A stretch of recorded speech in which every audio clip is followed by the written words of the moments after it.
kódà gbogbo tí mo ti kó jọ lónìí ní ọ̀nà tó rin àwòkọ́ṣe Dr. Sikiru Ayinde Barrister ni ìwé tí mo kà kò tí ì mú làtà wá fún mi nínú nǹkan tí mo fi orin kó jọ.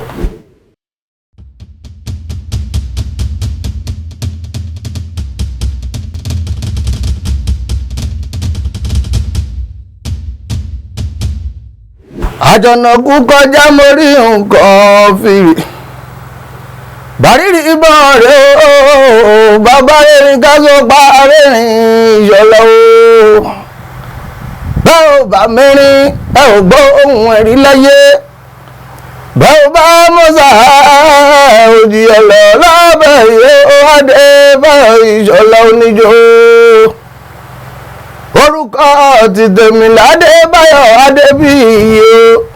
ọmọ wọn láwé àjòkú díẹ̀ bàbá tani jẹ́jẹ́ tí ẹ̀ láàyè kó wá wí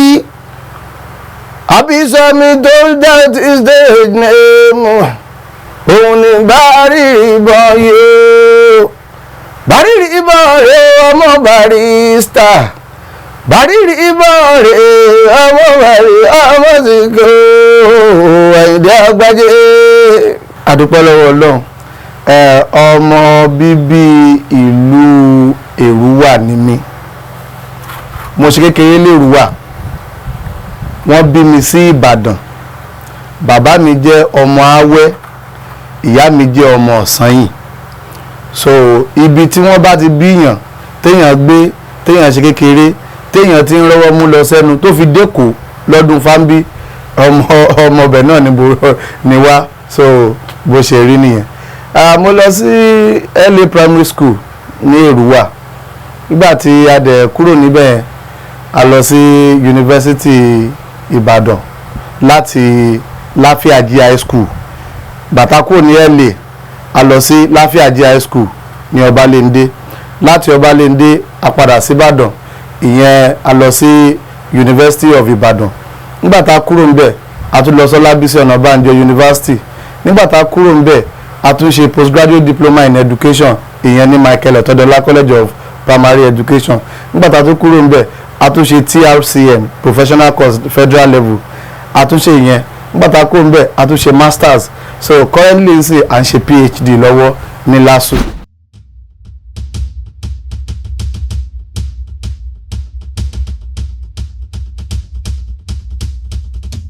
àwọn àgbàlagbà máa ń sọ̀rọ̀ kan wọ́n ní èyí ewé ajá èmi ò mọ̀ èyí egbò tó yẹ ká wà èmi ò mọ̀ wà tẹ́lẹ̀wọ́ ni mo bàlà èmi ò mẹ́ni tó kọ́wọ́ rárá iṣẹ́ ìṣe ní òwò àwọn ń bèrè sí i orí ló máa gbèní tá a fi dádé owó orí ní gbèní tá a fi tẹ̀pá ilẹ̀ ẹ̀ṣẹ̀ rí iṣẹ́ orin òun ni iṣẹ́ tí mo yàn láàyò ẹni tí ó bá dẹ̀ máa jẹ́ àṣàmú láti kékeré ló ti máa ṣẹnu ṣámúṣámú iṣẹ́ tí èèyàn bá fẹ́ gbé dání á ti kọ́kọ́ máa ní àfojúsùn á máa ní àwòkọ́ṣe á máa tó bá láwòkọ́ṣe yẹn á wá tún wá adopt lára ìwà ẹni tí ó ń wòkọ́ṣe so nígbà tí mo wà ní LA primary school l'Èrúwà à ń sọ̀rọ̀ nípa 1992 come to 1996 ìyá bàbá ti tèmi ìyá bàbá mi ló tọ́ mi so ìgbà ṣe mọ̀ pé rédíò tó wà gbàdá àwọn turntable ni so ìgbà yẹn ni màmá ti máa ń play orin Barrister tó jẹ́ àwọn oldies àwọn ajúwejúwe àwọn òrìṣà bí ìyá òsì àwọn bí ẹjẹ́ káyìndé gbáyé àti bẹ́ẹ̀ bẹ́ẹ̀ lọ àwọn bí ẹkú ọdún so tí a bá ti wá ń play orin yẹn èmi mo jẹ́ dákọ̀ tó yẹ pé mo máa ń kọ nǹkan sílẹ̀ dáadáa so mo máa ń mú èyí tó jẹ́ kò mọ́ òkun ọ̀rọ̀ nínú verse tí Barrister bá múlẹ̀ so màá máa lọ tún gbọ́ màá wá tún ọ̀rọ̀ yẹn rò so láti bẹ̀ yẹn mo á rò pé ẹni tó ibo ni bàbá ibo ló ti ń rí gbogbo àwọn ìmísí ṣé mi náà ṣé mo lè dà bẹ́ẹ̀ ṣá so mo wá bẹ̀rẹ̀ sí ni máa study bàbá mo study wọn dáadáa so ìgbà tó wá tó àárín kan ẹmọ ká mú dìríkà tòmẹ́tò alágolo ayé ìgbà kò ń ṣe tì sí ọ̀rẹ́ sànyà àgbà yẹn so ká fi nylon sí, ká fi ṣèlú, ká máa jíwèrè pẹ̀lú àwọn táyé kẹ́yìn ọmọ alárànṣe pẹ̀lú ẹni ọlá ọmọ alárànṣe àǹkó. So from there à ń jíwèrè à ń jí sáré jí wọn lóru kọ̀ọ̀kan gbogbo àwọn tí mo dárúkọ yìí wọ́n sì wà alive lérú wa ń bẹ̀, so wọ́n lè gbọ́ ẹlòmíì lè rò pé bí à ń sọ fàbú ni bó ṣe rí nìyẹn. So láti bẹ̀rẹ̀ lọ ó wá di ọjọ́ kan mo wá sí ìgbà tí mo dẹ́kù ó wá ṣe program kan ní National Theatre. Ìgbà yẹn mo ti lọ join theatre troupe kan ní Lagos Island ní Peti, wọ́n ń porúkọ theatre group yẹn ní Topsin Performing Art Company. Ìgbà tí mo kú mẹ́mu àìsàn wa lọ bá ọ̀gá mi ọ̀gá tó jẹ́ Táírò Ajíbọ́dẹ ní Shelter Performing Art Company. So London ọ̀gá àrò tambo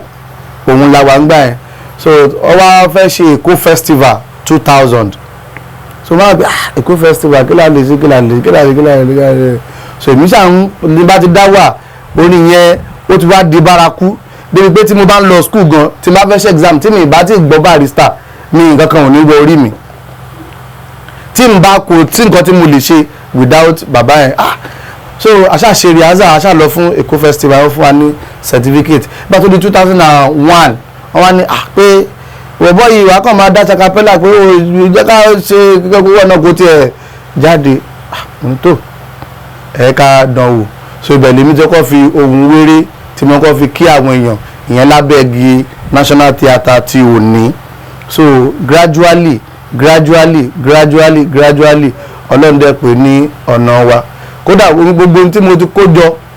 mo kójọ lónìí ní ọ̀nà torin àwòkọ́ṣe Dr. Sikiru Ayinde Barrister ni ìwé tí mo kà kò tí ì mú làtà wá fún mi nínú nǹkan tí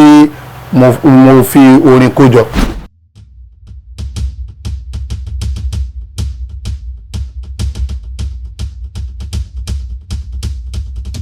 Yorùbá pòwe kan wọ́n ní àgbàlagbà tó bá gbẹ̀kọ́ ilé àdáwòrò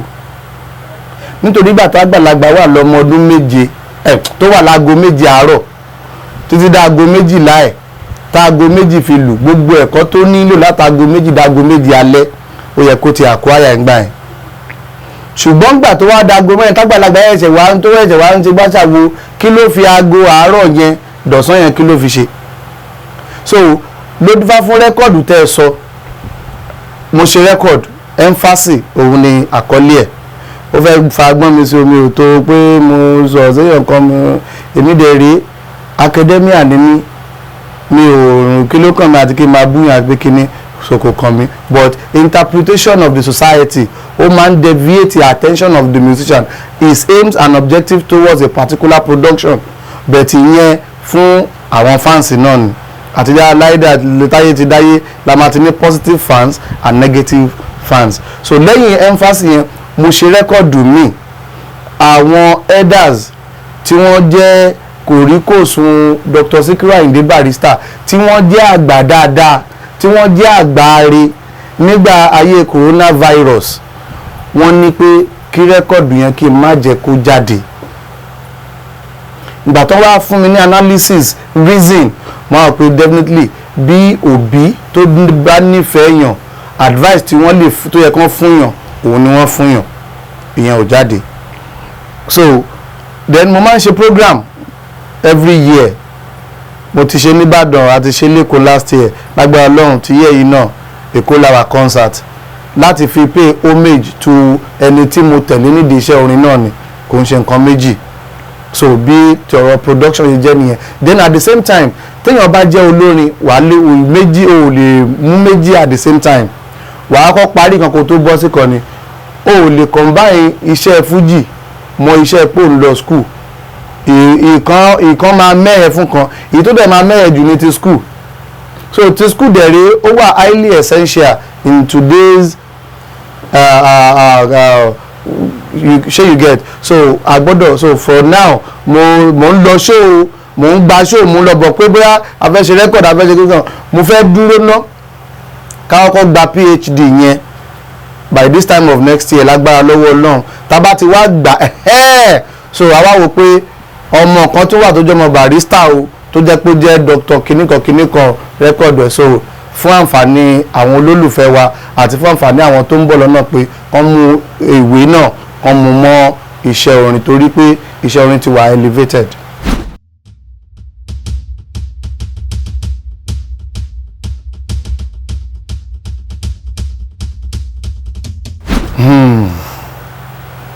bá ti wáyé pa máa rí làárí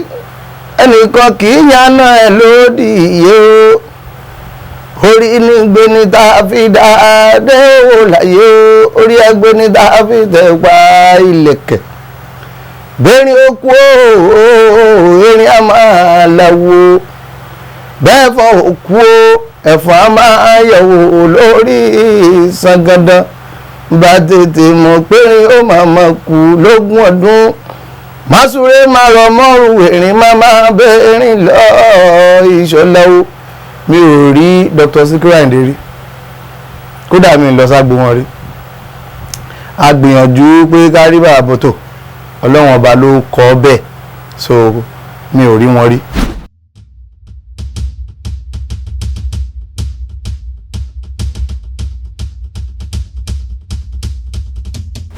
orí ta ṣe fàdìyẹ ògbé bó pẹ́ títí ó adìyẹ àtomi tóró rẹ̀ sí ní lẹ́nu ìṣọ̀lẹ̀ o gbogbo ọmọ Barrister pátápátá àti gbogbo mọ̀lẹ́bí wọn nídìílé ìyá nídìílé bàbá ọ̀rẹ́ ará ojúlùmọ̀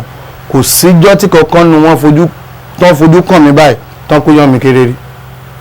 ìgbà míì tí n bá wò pé jẹ́ n lọ sí ìsọlọ̀ kí n lọ lé bàbá ó máa ń dàbíi pé president ló dé ni because the way tán ṣe ń welcome mi the way tán ṣe máa ń gbà mí débi pé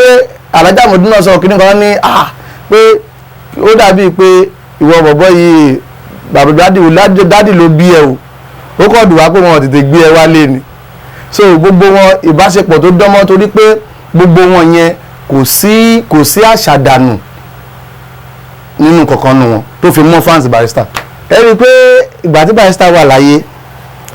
bàbá ò ẹ lè tọ́ka pé ṣe mọ̀ pé intergeneration lọ́rọ̀ lé ayé ẹ lè tọ́ka pé olórin yìí jáde ó wá sọ pé Barrister mo pàdé ẹ o àbí mo lọ kí wọn àbí kíní kan wọ́n tì mí dànù ìfẹ́ tí Barrister tí ó gbé sílẹ̀ láàrin àwọn fúnra wọn àti gbogbo olórin pátápátá kò ń ṣe onífújì nìkan o ìfẹ́ yẹn náà ni gbogbo àwa tá à ń kọ Barrister pátápátá la adopt tó fi dórí Ahmed Ọlọ́ládé tó fi dórí bàbá mi nílọrin Besco Azeez tó fi dórí bàbá mi tó wà ní tòsí wa ń bíbá yìí Miki Adisa Excellency Agbalanja tó fi dé orí Barry Jesus tó fi dé orí Barry Wisdom apọ̀ bẹ́ẹ̀ so tá bá ríra wa inú gbogbo wa tún máa ń dùn síra wa ni kódà gan tó fi dórí Barry Tiji tó wà ń bàdàn sí kódà gan a máa ìgbà míì àwọn kọ̀ọ̀kan láàrin ọjọ́ pé a tún máa ń jọ ń fúnra wa lórin so ìbáṣepọ̀ tó dán mọ́rán ó wà láàrin gbogbo wa.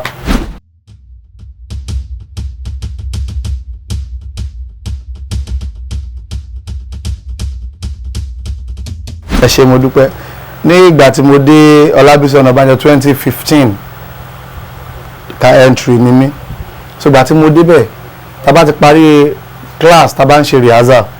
wọ́n wá ní èmi máa wá ẹmọ tètè mi ó máa ń wà exceptional so èmi dynamism yẹn is unlimited dynamism so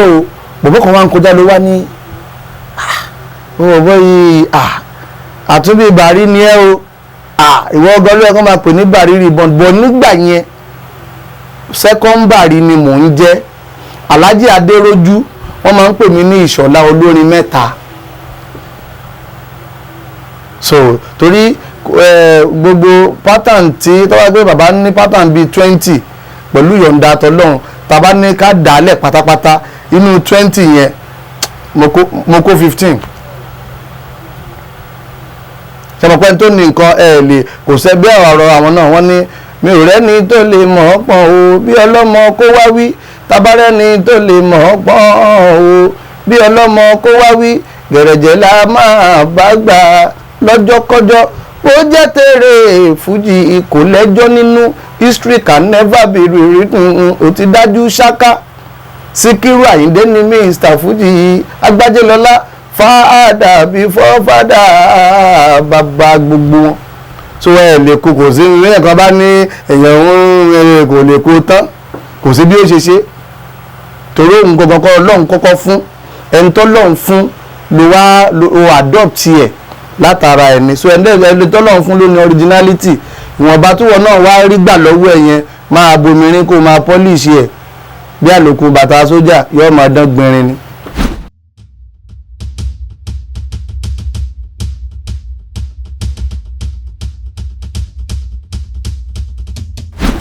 Ìbéèrè yẹn gbogbo bí n bá ṣe dáhùn ẹ̀ ẹ̀yin olólùfẹ́ ẹ má bínú o bó ṣe yé mi ni ṣẹ́rí kò ń ṣe èmi nìkan ni mò ń ṣẹyẹ fún Dr. Sikiru Ayinde Barrister èèyàn gbọ́dọ̀ torí àwídùn kí tó tọ́ lẹ́nu àwọn tí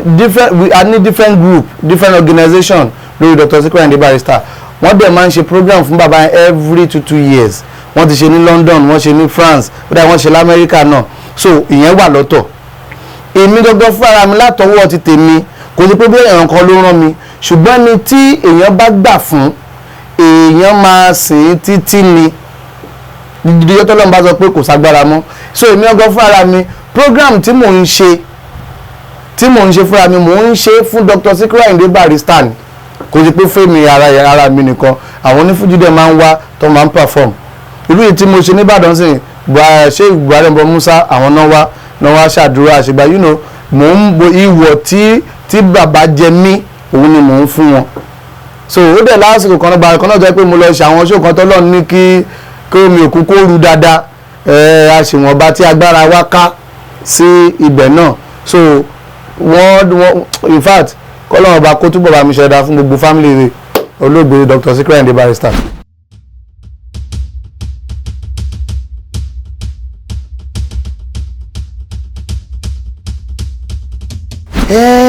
ṣẹ́rí ó ní ẹ̀kọ́ tí olóyìnbó máa ń pè ní methodology ṣẹ́rí individual methodology and individual idealism the way tí òǹkàlùkù ṣe máa analyse ọ̀rọ̀ òǹkàlùkù analyse ẹ̀ tó máa fi dùn létí àwọn tó máa gbọ́ bẹ̀ tí wọ́n á fèlè láti sọ òótọ́ tó wà nínú ẹ̀ an example kí Yorùbá ní pẹ́ láṣẹ fọ̀n bí ó bá ṣẹ̀jẹ̀ kó ṣẹ̀jẹ̀ bí ó bá ṣomi kó ṣomi ní ìgbà tí wọ́n ń ṣe campaign kó ṣe pé bóyá ẹnì kankan ló rán mi o Dr. Sikiru Ayinde Barrister ìyá wọn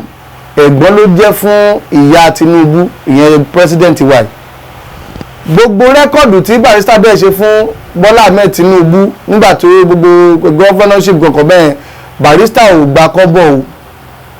ó kàn ń ṣe nítorí pé ìgbà yẹn bàbá Bọ́lá Ahmed TINUBU yẹn president wa ìsìn wọ́n ṣe àwọn program kan tó jẹ́ wípé ó jẹ́ ìwúrí fún ọmọ Nàìjíríà ara ìní dígí Bọ́lá ara ìní ìwòsàn ọ̀fẹ́ ara ìlẹ̀kọ́ ọ̀fẹ́ and so on and so forth so ìyẹn ló wá motivate èmi náà tí máa pé okay I must do something like this for this baba ìyẹn ààrẹ wa ṣùgbọ́n ó jẹ́ nǹkan tó jẹ́ ẹ̀dùn ọkàn fún yàn pé bàbá Bọ́lá Ahmed TINUBU ni president nsìn ojú ọmọ Nàìjíríà dẹ̀ rí n tí a expect pé a máa rí láyé nítorí gbà tí Bọ́lá Ahmed ò tí ì di president bàbá yẹn gbogbo èèyàn ló ń gbé oríyìn fún nítorí nǹkan tó ń ṣe performance ẹ̀ ní society unlimited ni ó ṣe wá jẹ́ pé gbàtàgbára wá dọ́wọ́ wọn ni wọ́n wá ṣe kí ni wọ́n wá step back pé bóyá agbára ti tẹ̀ wọ́n lọ́wọ́ nǹkan tó ń ṣe wọn ò ṣe mọ́ so I was highly regret on that because TINUBU ti ń rúlù tipẹ́tipẹ́ kò dìgbà kó ṣe pípa tí bàbá ìṣẹ̀ tó di president ló ti ń rúlù gbogbo àwọn bíi méjì tó ti ṣe ìjọba lọ bàbá yìí náà ni ẹni tí èèyàn bá tí wọ́n bá dẹ̀ tọ́lọ́run bá fẹ́ èèyàn ti fẹ́ náà nìyẹn so ó jẹ́ ẹ̀dùn ọkàn ẹ wo nǹkan tó wá bí rẹ́kọ̀dù yẹn ní ìgbà tí oríṣiríṣi àwọn àjọ lágbàáyé tí wọ́n ń support Nigerian government tó ń fún wọn lówó pé ẹ fi pín rice ẹ fi pín bẹ́ẹ̀ fi pàwọ́ tí ẹ máa wá lọ abọ̀ rice yẹn síbì kan tẹ máa lọ abọ̀ owó síbì kan tó yẹ pé kiri egbò àtowó àti rice ó máa padà bàjẹ́ social media thank you ó liberate everybody tóbi kí wọ́n wá lọ ṣe wọ́n á ṣe fídíò ẹ̀ tó bá ti bà mí ìwà ọmọ ìyá mi wà tó yẹ pé ibi ló pa kú nítorí látàrí ebi ìyàwó di ìyàwó oníyàwó ọmọdọmọ ọlọ́mọ ẹ̀dẹ̀ wọ́n dẹ̀ ń fún yín kínní ẹ̀ wá pin láàrin èmi ń sìn Legacy Benz ni mo ní èyí tí èmi mọ́tò Benz ìgbà tẹ́ bá máa wá fún yàn ní mọ́tò àbí tẹ́ bá máa fún yàn ní ráìsì báàgì kan ẹ̀ tí wá lọ fẹ́ni tó ti níbi 20 bags of rice nílé àwọn kan ní wọn ọ̀dẹ̀ ní mílìkì ẹyọ kan yìí nílé so gbogbo àwọn analysis yẹn ló kúnnú rẹ́kọ̀dù yẹn wọ́n wá ní ọ̀rọ̀ Nàìjíríà ò máa jẹ́ bẹ́ẹ̀ máa wulẹ̀ lọ ara torí pé wọn tó bá pọ́n tiẹ̀ ti mọ̀ ẹ́ díẹ̀ ìlú tó bá pariwo síta ìlú wa tètè dìde wọn á jà fún ẹ pé ẹ fi lámọyín ọmọ lámọyín sílé mí sí rèé màálù tó nírù Nigeria limited so bó ṣe rí nìyẹn.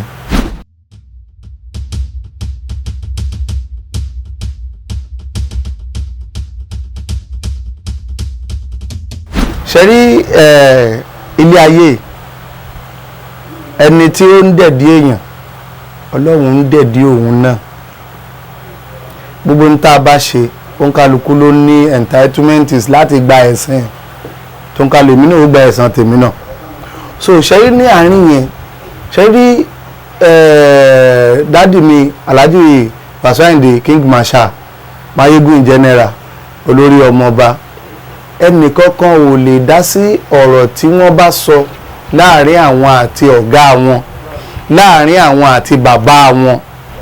nítorí pé nínú ìtàn táwa gbọ́ tá a dẹ̀ tún rí kà tó dẹ̀ dá wa lójú kò sí olórin tó jẹ́ wọléwọ̀de tó Marshal pẹ̀lú bàbá tí àwa tá a wà ń ta bá máa wá rí àárín wọn a máa rí 10%. Àwọn tí wọ́n jọ tilẹ̀kùn mọ́rí ni wọ́n máa rí 90%. So out of that 10% yẹn ń sìn yìí kíní máa wà ń bẹ̀ wọ́n á pọn exaggeration ó máa wà ń bẹ̀ kó bá a fi lè dùn kó náà bá a fi lè pé 100%. Bẹ́ẹ̀ bá bèèrè lọ́wọ́ wèrè àwọn wèrè tó máa rìn títì yẹn ó máa ní bí abi tẹ́tẹ́ mi lójoojúmọ́ tí orí wọn máa fi ń pé kó tó tún padà síbi tó ti ń bọ̀ tí yóò bá wá ṣe kò ń gé àsìkò yẹn pẹ̀lú wèrè tẹ́ bá bèèrè lọ́wọ́ wèrè yẹn pé wá ẹgbọ́n ta ló dá fújìlẹ̀ ní gbogbo àgbáyé àwọn àǹjọ̀nú tó ń bá ṣiṣẹ́ wọ́n á jẹ́ kó lè lanu pé Dr. ọmọ òde Ṣubúọlá ni kó tó yí padà síbi tó ti ń bọ̀ so ìtàn tí anybody ò bá sọ ṣẹgẹt ó sọ láti fi sùtà ara ẹni bẹ̀tẹ̀ ayé mọ̀ òótọ́ ṣe mọ̀ pé mo sọ nínú rẹ́kọ̀dù ẹnfásitì mo sọ yẹn mo ń kọrin lọ́bì kan mo wá sọ wípé ẹ kìlọ̀ fákọ̀ bí àparò ọmọ inú pákí àwọn èèyàn wá tààmù ẹ̀ pé olórí ọmọ ọba ni mò ń bá wí meanwhile ìgbà yẹn mi máa ń ṣe jọ́ǹpù ní ìwòrò òdù bọ́ọ̀ kan wà Haúsá ni àwọn Fúlàní tó máa ń da màálù yẹn ni mo mọ̀ ọ́ dáadáa òun náà wá ń kọ orin Tasco ló ń promote ọmọ tá à ń sọ yìí ìgbà tó wá lọ ṣe jọ́ǹpù lóje bóyá mẹ́nu bọ̀rọ̀ Barrister nìyẹn nǹkan tó mọ̀ alákọ̀ọ́kọ́ bòròrò àbí Fúlàní nìyẹn 2 o rí Barrister gan rí o mọ̀ wọn kàn pa wọn lọ́bẹ̀rẹ̀ sí ni ló ṣàbẹ̀rẹ̀ sí ní fẹnu ṣáàtà bàbá ẹ̀ láì ṣe Àyìndé láì ṣe Síkírù so ìgbà tí mo wà lágbẹ̀ẹ́ mo wá farabalẹ̀ ìgbà tí kíní wá motivate mi pé jẹ́ ń dá ewúrẹ́ ayé labọ́ láyé lóhùn kó tó lọ jèrè lọ́dọ̀ àwọn mọ́là ń bá mu màá ní ẹ kìlọ̀ fákọ̀ bí àparò ọmọ inú pákí tí kò bá jáwọ́ mo ṣáà sọ ọ̀rọ̀ yẹn sọ àwọn ayé wá gbé wọ́n sọ dàlà àdàlú ilépo ìgbà tí ó sì kìí sí ní tó kàn mí so bí ìyẹn náà bó ṣe jẹ́ pẹ̀lú question tí ẹ béèrè nìyẹn so gbogbo àwọn bàbá tí wọ́n dárúkọ gbogbo wọn sì wà alive ó ní láìfù kan tí bàbá Alhaji Fatai Adio tí wọ́n ń kọ dádì mi ìkọ̀lú bàbá kébé pattern bàbá Fatai Adio bàbá sọ fún Alhaji Fatai Adio sọ pé wọ́n níjọ́ tí àwọn lọ sí agbo Bàrí pé Bàrí tún gbé máìkì lẹ̀ pé ó yá ṣeré lọ pé owó táwọn pàjọ́ náà Bàrí ò tẹ́wọ́ gbà pé gbà táwọn tó wá pa lọ pé àdúrà tí Dr. Sikiru Barrister tó rọ̀ lé àwọn lórí lọ́jọ́ yẹn ó bá àwọn ní gbogbo ìgbà yẹn so òun ló dífá fún wípé gbogbo àwọn tí wọ́n dárúkọ nínú rẹ́kọ̀dù yẹn òǹkálukú wọn ti jáde wọ́n dẹ̀ ti sọ òótọ́ fún ọmọ Nàìjíríà mọ̀ pé bó ṣe rí nìyẹn so ìlọ́rì yẹn bàbá kò sẹ́ni tí ó ń gbà kàtà lọ́wọ́ akitì táyé máa fi parẹ́ ni bọ̀ ń gbà yẹn nǹkan méjì wà o wéré wà o fújà wà o ṣẹ́rí fújà yẹn àwa náà ṣe ń practice ẹ̀dìsín tá bá ṣe nǹkan tá ìtọ́ yìí sìn a lè wá bí kan lábẹ́ ká jókòó sí ẹni tó ń tayò ẹni tó mu burúkutu ẹni tó mọtíkà láyé ìgbà yẹn sachet brand ló wà nígbà yẹn pẹ̀lú soft drink crush ló wà nígbà yẹn so tó bá wà olórin máa wà pẹ̀lú wọn bẹ̀tì kò ń ṣe fújì ni ó ń kọ nígbà yẹn fújà ni so wọ́n dẹ̀ mú orúkọ yẹn láàrin oríkì ìlú kan oríkì ìdílé kan ni wọ́n máa ń kí wọn pé ọmọ olówó fújà ọmọ akìtì olú ọmọ erin tó gbógun ìbọn ọdẹ olówó fújà onífàájì olówó ni wọ́n wà lára àwọn second generation Lagos Island tí wọ́n ní owó ṣó ti yé yín so àwọn yẹn tó bá ti lówó kọ́kọ́ ló máa ṣe ó máa ṣe fàájì ara ẹ̀ so ibi tó ti ń bọ̀ díẹ̀ nìyẹn again tẹ́ bá lọ gbọ́ rẹ́kọ̀dù kan tẹ́ bá lọ gbọ́ ìjà parí bàbá Barrister kọ pé ẹ jẹ́ kó parí kó tán o ẹ jẹ́ kó parí kó tán ìjà ìlà pẹ̀lú olówó mi fẹ́ lọ fà kọ́ máa tún ṣe bí kinní ṣé gbogbo yẹn ni gbogbo wéré tá à ń sọ because wéré pattern náà ni òun náà ni bàbá kọ́ni tí náà bàbá Alhaji Kebe náà fi kọrin tó fi kọ ọmọ mariwo mo tún gbé èdè òkò líǹtì Àyìnlá ọkọ rábà Àyìnlá bàbá àdúrà yìí ni máa ṣeré ẹ lọ ọbẹ̀ rẹ́kọ̀dù ẹ pé onídùúdùn alápàlà tó fẹ́ yára sí wa ìsọ ògùrọ̀ ló ti ń tagi ìtakò tó wá dolórin òpònú alákìníkan wọ́n ṣàṣọ ọmọ akígbe kìníkan gbogbo ẹ̀yìn ló bá wéré lọ ṣẹ́ni pé wéré time yẹn wéré rè nìyẹn kò tiẹ̀ súnmọ́ fújì rárá bọ̀ fújì dé ńkọ́ gbogbo ẹ̀ ṣe kí ni ó ń wọnú Àkànmú Adéyọ̀ of blessed memory in the history Àkànmú Dáúdà epo àkà bàbá wa nìbàdàn àwọn ni first Nigerian musician tó kọ́kọ́ play mouth organ ṣé ti yé yín bẹ̀tì Barrister ló kọ́kọ́ lò ó nínú rẹ́kọ́ọ̀dù tá la máa sọ pé introduce ẹ̀ ṣé Barrister la máa lò introduce ẹ̀ àbí ẹni tó kọ́ play ẹ̀ so most of the controversies in the Fuji house ó wà interwoven so it's an ethnographic study fẹ́ni tó bá fẹ́ mọ̀ nípa nǹkan so bí yẹn náà ṣe rí nìyẹn.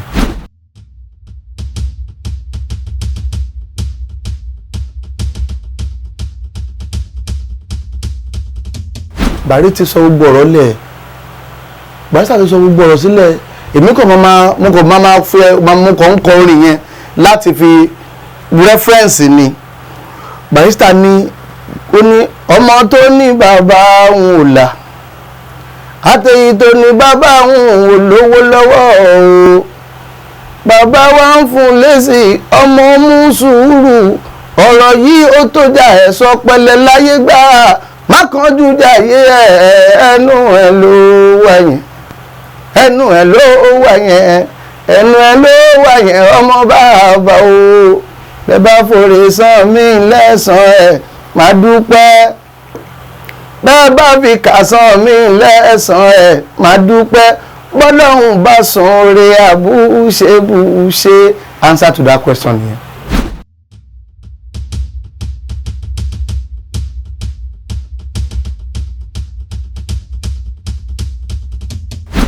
Yorùbá ní bọ́wọ́ ọmọdé ò bá tó tẹ ikú idà kò ní béèrè ikú tó pa bàbá òun àwọn tí èmi mọ̀ dájú ṣáká pé àjọ jẹ́ sàwáwù tí wọ́n ti ní tèmi ò tí ì ní tèmi náà ti ní oríṣiríṣi nǹkan tí wọn ò tí ì ní wọ́n pọ̀ jaburata ṣùgbọ́n mi ní dárúkọ ṣé àárín yẹn ti yé yín wọ́n ní tèmi ò tí ì ní bẹ̀tẹ̀mí náà ní ntẹ́mi tí wọ́n ní ntẹ́mi wá ní táwọn ò tí ì níyẹn ó pọ̀ ju tí wọ́n ní ó pọ̀ ju tí èmi ní tí wọ́n ní tẹ́mi ò tí ì ní lọ bọ̀ tá a bá dárúkọ ó lè padà fa gbọ́nmi sí omi òtó ṣùgbọ́n dìgbà tásìkò yẹn bá tó kí ẹ̀kọ́ ó tó fi ojú múmu wọn then àwọn tí mò ń wò láwòkọ́ṣe mi ò yọ ẹ̀yẹ̀dá kan sẹ́yìn nínú gbogbo àwọn ọ̀gá onífújì tó wà lónìí nítorí pé tí wèrè bá kọrin nínú ohun tó kọ yẹn bó jẹ́ méjì bó jẹ́ mẹ́ta ẹ̀ẹ́rí mú nínú ẹ̀. Sọ tó bá wá fẹ́ kẹ́kọ̀ọ́ tó bá fẹ́ mọ̀ nǹkan láyé, gbogbo ọ̀nà tí nǹkan tó ń ṣe yẹn tó ń rìn, gbogbo ẹ̀ ló máa listen sí, ló máa tẹ́tí sí láti lè kọ́ ẹ̀kọ́ ní ara ẹ̀. Ṣùgbọ́n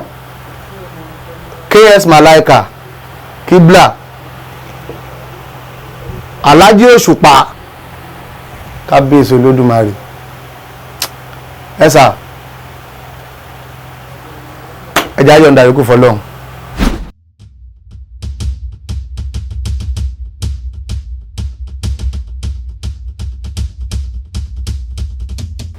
Àwọn kan wà tí Yorùbá ń pè ní máa jó lọ mò ń wẹ̀ yẹn, òun ló bí òwe alákọ̀ọ́kọ́ tí mo ní àgbàlagbà tó bá gbẹ̀kọ́ ilé ẹ̀ yóò dahoro. Àgbàlagbà tó gbẹ̀kọ́, ṣé mo wípé ọ̀dọ̀ àgbàlagbà lọmọdé á ti lọ gbẹ̀kọ́, so àgbà tó bá wá lọ gbẹ̀kọ́ ilé ẹ̀ á dahoro. So ìyẹn bàbá mi, ayé ti di ayé internet débi pé òǹkálukú ti di content creator, ṣẹgẹt òǹkálukú á dẹ̀ yírọ́ mọ́rọ́ láti lè fi gain traffic and all. Àwọn yẹn ń tajà ni látijọ́ aláyé ti dáyé làgùnmu owó ti wà. To me, bàbá Kébé àti Agbájélọlá, èmi ò believe pé jà ọkàn wà láàrin wọn, because ilé ayé la wá, àwa aṣòwò ni, ẹni tí ó bá rí èrè jẹ láyé fẹ́ mọ̀, láyé fẹ́ yìn. Lónìí àtọ́nífúdí o, àtọ́nígbà o, àtàláwo, ẹ dárúkọ, ẹ fi sí comment section olórin wo ló ti kú tí ó kìkí ẹ̀ tí ó dẹ̀kú tíṣẹ́ ò dẹ̀kú di òní. Subhana Rabbika.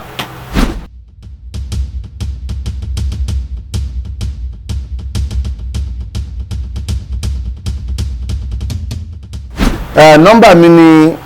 080 58 12 19 23.